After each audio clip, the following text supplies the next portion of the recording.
homeschooling. In our homeschool, we have a motto: education is a journey, not a destination. So relax, it's only homeschooling. Hello, everyone, and welcome to episode 8 of the podcast.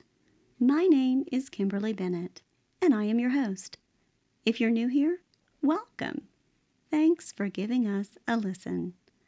A little bit about me. I am a licensed professional counselor turned homeschool mom of one. I am also an advocate for homeschooling children with learning differences. For more of my story and background, feel free to listen to episode 1 or check out my website at itsonlyhomeschooling.com. Let's talk poverty. We are pilgrims. We are not tourists. Father Jim Prin, Loyola University, Chicago. What is poverty? Essentially, poverty is a state of economic hardship, and it comes in many forms. Absolute poverty. This is the most extreme form, including sustained deficits in nutrition, clean water, health, and shelter. Death rates from preventable diseases such as malaria and cholera are high. This form of poverty is often generational and more common in undeveloped areas of the globe. Next, there's relative poverty. This form of poverty is known as the standard of living. It involves the comparison and contrast of different families in the same society. A family may be considered impoverished if they cannot afford vacations, presents on holidays and birthdays, or college tuition. Then there's situational poverty. This form of poverty is temporary and may be caused by natural disasters such as tornadoes or floods, or unexpected life events such as serious illness or job loss. Finally, we have generational or chronic poverty. Of the 4 forms, this type is more multifaceted. It involves poverty that is transmitted from one generation to the next through a variety of contributing factors. One example is a survival style of responding to problems or difficulties, as opposed to planning ahead. Other factors may include inadequate education, mental health issues, lack of resources, and a scarcity mindset. According to the Ending Poverty Together website, Compassion Canada writes, extreme poverty is defined as living on less than $2.15 a day. The number of global poor is estimated to have risen to 803 million in 2020, much greater than the 672 million initially expected. Prior to the pandemic, the poverty rate had been in decline. Soaring food and energy prices could push up to 71 million people into poverty. An estimated 100 million people worldwide are houseless, and 1 in 4 people live in conditions that are harmful to their health, safety, and prosperity. In honor of Poverty Awareness Month this January, we would like to shine a light on the surface efforts of an outreach organization that has been serving communities in the United States and Central and South America for over 30 years. Hearts in Motion. Little steps, big strides. If you have read my blog or listened to earlier podcast episodes, then you are familiar with my family's experiences with developmental coordination disorder, advocacy, and our journey to homeschooling, which has included years of occupational and physical therapy along the way.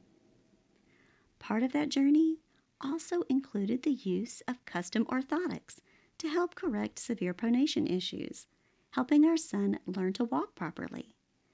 Our son wore these, quote, superhero shoes, as we affectionately referred to them, from the age of 3 until around age 5. As the braces are made custom to each child's feet, new pairs are required as the child grows.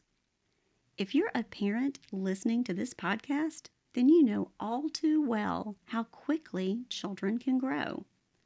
We invested in quite a few pairs of these superhero shoes over those few short years. While we felt incredibly blessed to be able to afford the new braces when needed, as our insurance at the time did not cover the cost, we simultaneously did not want to simply discard the braces once our son had outgrown them. Surely someone could benefit from them. For the first several pairs, our orthotist happily collected our gently used shoes.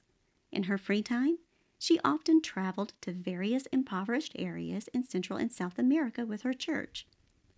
On these missions, she and other therapy professionals offered their services for free to help those most in need. And then the pandemic hit. Travel ground to a halt, and with it, life-changing services and care. By this time, our kiddo had graduated from custom braces to inserts. We packed away our last remaining pair of gently used braces in the closet and, well, forgot about them. Fast forward 2 years, and I found myself searching for some random item that I currently could no longer remember in the abyss of my now 9-year-old son's closet when I came across the superhero shoes. Reaching out to our orthotist, I was disappointed to hear that the mission trips had not resumed. However, my disappointment did not last long. Either I will find a way, or I will make one. Philip Sidney. Apparently, I was not the only parent looking to pay forward the gift of mobility assistance. Other parents sought similar solutions. Our orthotist pointed me in the direction of the manufacturer, SureStep. Through SureStep, I was introduced to Hearts in Motion. Coming together to serve. A few emails later, I was in touch with the coordinator of therapy services, Nancy Winecki. Ms. Winecki was eager to accept the donation of the much-needed braces for Hearts in Motion's Rehabilitation Services Program in Guatemala. With this revelation, an idea began to form in my homeschool mom's brain. What if several families in the area committed to donating their gently used orthotics and we shipped them in batches to Hearts in Motion's home base in Indiana? I talked the project over with my son, and he was eager to participate. I reached out to my orthotist and was overjoyed to learn she had already had a stockpile of gently used braces in her office as a donation. While she was uncertain as to when she would be able to return to missionary work, she was happy to support us in passing them along to those in need. Even better, she vowed to continue collecting braces for future shipments from families willing to donate. Together, our little community saw a need in the world and decided to do something about it. Life lessons beyond the classroom. Essential life skills and academic subjects aside, what better way to teach my child character education, good citizenship, poverty awareness, gratitude, empathy, and stewardship than through a service project? Paying it forward. With the knowledge that a supply stream of superhero shoes would soon be on its way, my son and I sat down to map out the logistics of our outreach plan. After a little research to determine shipping costs, our son decided to help raise money by selling some of his gently used toys and clothing to Kid. He also earned additional funds by performing chores around the house. As children in these impoverished areas frequently do not have adequate or any footwear, we also included several pairs of gently used but in good condition shoes in our shipment. Not long after we mailed our first shipment, our orthotist informed us she had already amassed another sizable collection of donated braces. What a blessing!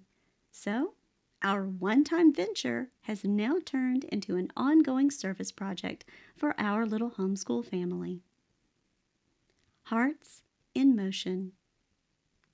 In 1982, while traveling to Korea to pick up her adopted daughter, Karen Sharingapara met the director of an organization specializing in providing needed surgeries for children across the globe. Through this encounter, the mother of 12 children, 11 of whom are adopted from the Philippines, Korea, Mexico, Guatemala, and the United States, embarked on a journey that would change the course of her life forever. After her first initial meeting with the first outreach organization in Korea, Karen became a volunteer.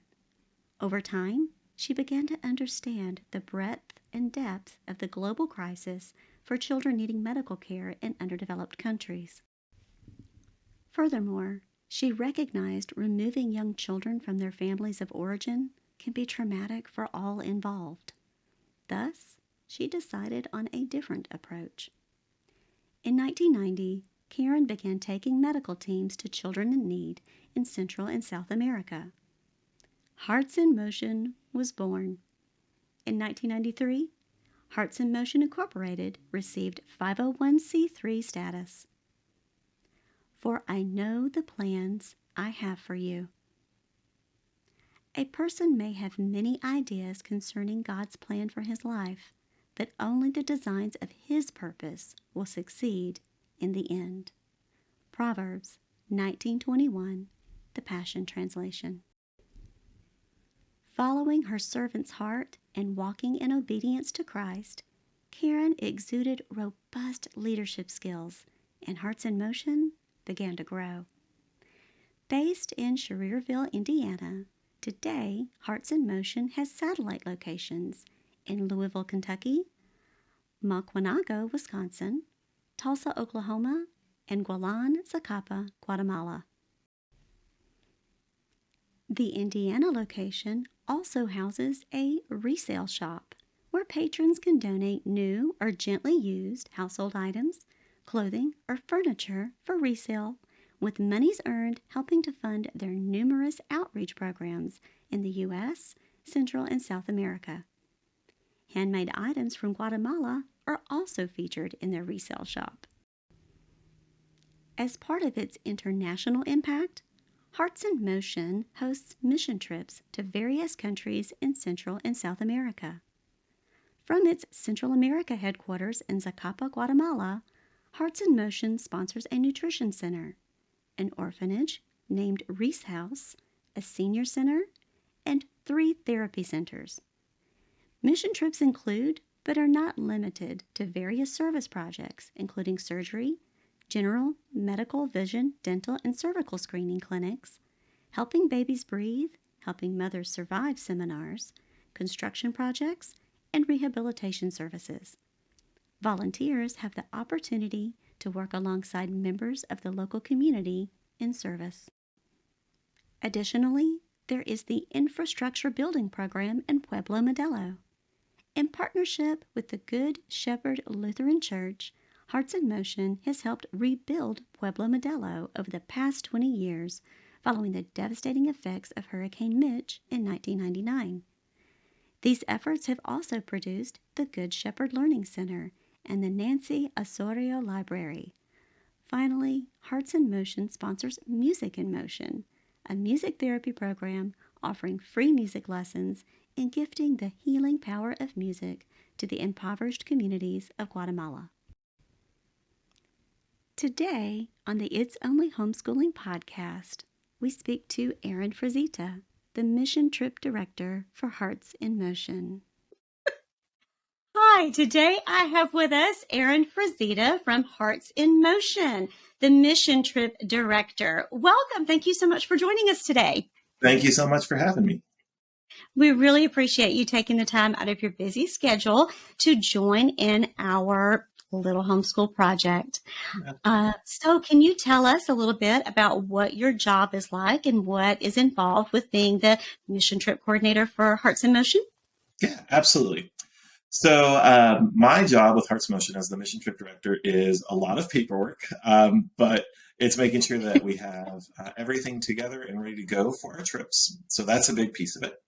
Another part of it Mhm. is recruiting and doing things like this, just getting out the message of Hearts in Motion and who we are and what we do and how people can help. Because I think a lot of times people think about a group like Hearts in Motion and think, oh, I have to go to Guatemala, which is great. We love for people to do that. But there's lots of ways to help at home as well. So that's another part of what I do.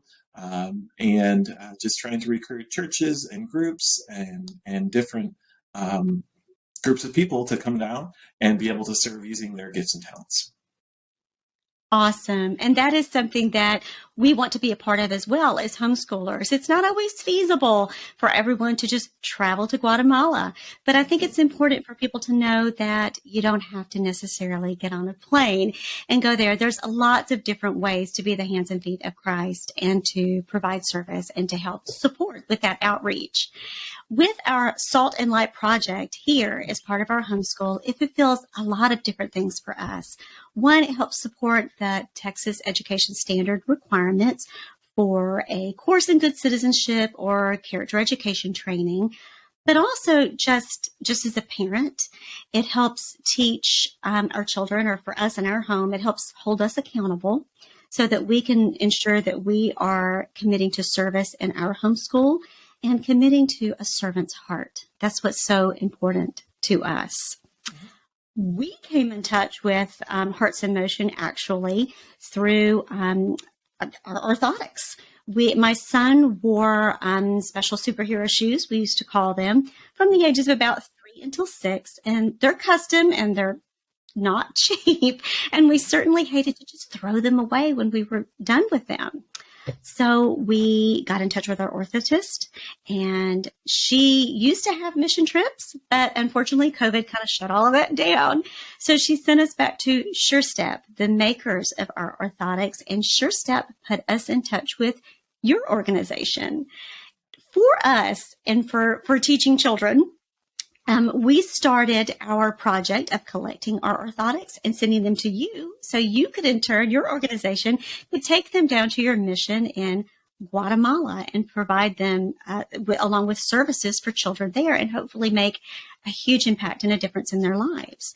Can you tell us a little bit about the mission that you have and the work that you do in Guatemala and how what we do here impacts there? Yeah, absolutely. So, our mission is really to help people. That's what it's all about. And how we do that, there are so many different ways. So, you mentioned orthotics. One of our big Yes. programs is physical therapy. So, we actually have 3 different physical therapy clinics where folks can come in and get help. And so, that has been a great program that started back in the early 2000s with one of our other programs, which was a big nutrition center. So, we have a campus in the city of Lalon, which is um, has a nutrition center. It has a music program after school for kids. It has a senior center. It has our orphanage, and it's soon to be. It's going to have a trade school as well. So we had kids coming in who needed nutritional assistance, and what we found was a lot of them had deeper things going on as well, health wise. And one of the things they really needed was physical therapy. So we started a physical therapy clinic there in Wallan, and we extended out. We have one down in Zacapa now as well. And really are just trying to help people in lots of different ways. Um, I don't know how deep you'd like me to get, but we also have a firefighters training program. We have, which is kind of how I came into touch with Hearts in Motion 22 years ago when I was in college. I Oh, went down really? on a mission trip with my university, with Bellarmine University, and we were doing some painting projects and some small construction stuff. And then in 2004, I started taking groups, or sorry, 2005, I started taking groups when I was a youth pastor. And so for many, many years, I would take my young people down there on construction trips. So we have a project where we actually build homes for families who have been in um, our sponsorship program. So we have in the city of Pueblo Modelo, kids can come to our daycare, think kindergarten, and they get food, they get their uniforms and all that good stuff. And then if you stick with us for a year, we'll build your family a home if they need it.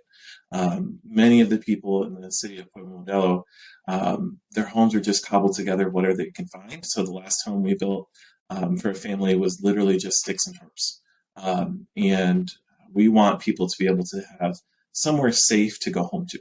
And so we hope that by building a home, by getting them an education, we can eventually break that cycle of poverty and really help to lift people up down there, because that's what it's all about. It is. It really is. And it sounds like, just from what I'm hearing, you're doing more than just serving just the people. You're serving the community as a whole. You're building an infrastructure. You are also, what I'm hearing now is you've started a trade school. And in addition to, so it's almost post-secondary education. I was even reading about your newest program that you're starting, where you're helping students go to secondary education. Yes. So you're really breaking that cycle of poverty by giving them an opportunity for something that is so exceptionally rare in such an impoverished community. You're helping them gain upward mobility. Mm-hmm. That's really the goal. It was the sponsorship program started with the littles, and as you mentioned, our uppers now, our older kids have starting to graduate, and it's really exciting to get to see that happen and to see where they're headed to college or to into the business world or whatever the job that they find is. But it's a true blessing to get to be a part of that process. You mentioned that you're a recent new dad and you have an 11-month-old. Congratulations. Wonderful. Beautiful. But it sounds to me like, with the amount of time that you have been, as both in your own personal and professional career as a youth pastor, and even with your time with Hearts in Motion, the time that you've been going down to Guatemala for 22 years, you said. Basically, 22 years ago was your first. Okay, sorry. I keep wanting to look at this monitor. Yeah, 22. Camera's here, monitor's there. Yeah. It almost sounds like, with the children that you've seen, that you've watched grow up through these 22 years, it's kind of like you've had that parent role somewhat as a secondary parent, or as an extended village of a parent, as you will. How has that experience been like for you, to watch those generations of children grow up, to see? It's so often when we work in a helping field, in another life, I was a licensed professional counselor. And so often the work that we do, it's not necessary that we need to see the feedback from it, but it is very reinforcing when we can bear witness to the outcome of what we've seen. And it sounds like maybe you've had the opportunity to see some glimpses of that over your experience. How has that been for you? It's been absolutely amazing. Most definitely, it's been such a huge blessing. So the community we work in Pueblo Modelo was started in 1999 when a hurricane hit the country, and the government down there in Guatemala, and all of their brilliance, decided to move all these people to the middle of the desert, and give them a small plot of land and say, "Okay, have fun." And yeah, and so when we got there, and we've kind of been on the ground since the beginning. The school, only half the kids could be in the school at a time, and we've worked with some amazing churches and groups who have built onto that school. So now everybody gets to be in the shade inside for school. So there's small things like that that are just huge, huge blessings to get to see and be a part of. But yeah, it's been amazing to see the generations. Now some of the kids, as I call them, who are in their 20s, have their own kids down there, and so we're getting to really see some of the fruits of that labor go on. Being in youth ministry for so long, working with teenagers, I have a friend who always says we're faith horticulturalists. So many times we plant the seed and we don't see the fruit. And one of the beauties of being with Hearts in Motion for so long, in the volunteer role, was just being able to see those fruits happening, seeing the difference that it's making for the family, seeing kids sometimes physically change, from going from being meek and not really outgoing to all of a sudden 2 or 3 years they're going to school and they're just shining. It's pretty awesome to be a part of. Hearts in Motion is a multifaceted ministry dedicated to serving others in the U.S., Central, and South America. With its vast achievements and over 30 years of experience being the hands and feet of Christ, narrowing down its astonishing accomplishments to a single podcast episode, or even 10, would fail to convey the magnitude of its efforts adequately. Be sure to tune in to episode 9 of our podcast on Wednesday, January 25th. In this Salt and Spotlight episode, we will continue our chat with Hearts in Motion Mission Trip Director Aaron Frazita. Listen as Aaron shares his personal experience in youth ministry, missionary work, and global outreach from the past 20 years. IOH Kid Jay will make a special appearance with a few questions of his own. You can listen here at our website, on Podbean, or on our YouTube channel. Would you like to learn more about how to ignite a passion for outreach in your homeschool? Be sure to check back in with us for future blog posts throughout the month of January. During Poverty Awareness Month, we will examine some of the barriers that block Christians from serving, explore reasons it is important to teach about serving others, and share steps for cultivating a servant's heart in your home. Tune in to us on Podbean, YouTube, or our website, itsonlyhomeschooling.com, to listen. With the It's Only Homeschooling podcast, we invite your family to join ours for life lessons beyond the classroom. We hope you'll make us one of your regular stops along the way in your journey. And remember, education is a journey, not a destination. Until we meet again, take a deep breath and relax. It's only homeschooling. The pine trees live